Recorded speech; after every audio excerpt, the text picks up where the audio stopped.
যাত্রাপুর থানার অন্তর্গত থাম্বামুড়ার জঙ্গলে গাঁজা গাছ কেটে ধ্বংস করে দিল বিশাল পুলিশ বাহিনী। বৃহস্পতিবার সকাল থেকে একাধিক গাঁজা বাগানের প্লট কেটে ধূলিসাৎ করে দিয়েছে যাত্রাপুর থানার পুলিশ বাহিনী ও টিএসআর জওয়ানরা। অভিযানে নেতৃত্ব দিয়েছেন ওসি সুব্রত দেবনাথ, সঙ্গে ছিলেন 11 নম্বর টিএসআর বাহিনী। ওসি সুব্রত দেবনাথ জানান, গোপন খবরের ভিত্তিতে নাকি এই অভিযান চালানো হয়। তিনি জানিয়েছেন, আরক্ষা দপ্তরের ঊর্ধ্বতন কর্তৃপক্ষের নির্দেশেই এই অভিযান। আমার কাছে খবর এসেছিল পূর্ব পাহাড়পুর থাম্বামুড়ার দক্ষিণাঞ্চলে জঙ্গলের মধ্যে অবৈধভাবে গাঁজা চাষ করা আসে।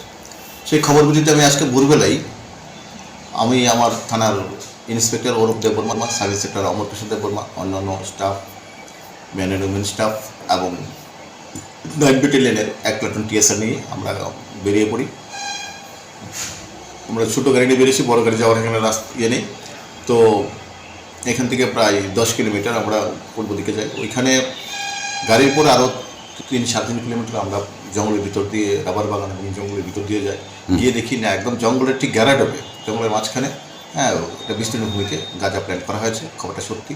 অ্যাকর্ডিংলি আমরা সবাই মিলে গাছগুলি অলরেডি ম্যাচিউর হয়ে গেছে, সম্পূর্ণরূপে ডিস্ট্রয় করে দিয়েছে। স্বর্ণকমল জুয়েলার্সের উইন্টার ফেস্টিভ্যাল 20 থেকে 31 ডিসেম্বর হতে চলেছে বিগেস্ট সলিটার ডায়মন্ড শো, যেখানে থাকবে নর্থ ইস্টের biggest single stone and multi stone large diamond showcase. পাবেন সোনার গয়নার মজুরিতে 20% অফ আর হীরের গয়নার মজুরিতে 100% অফ। তাছাড়াও প্রত্যেকটি কেনাকাটায় শর্ট গিফটস। অফারের দিনগুলোতে প্রতিদিন শোরুম খোলা থাকবে। আজই আসুন আমাদের আগরতলার showroom Hariganga Basak Road near Kaman Chowmuhani এবং Udaipur showroom Central Road opposite Chowk বাজার।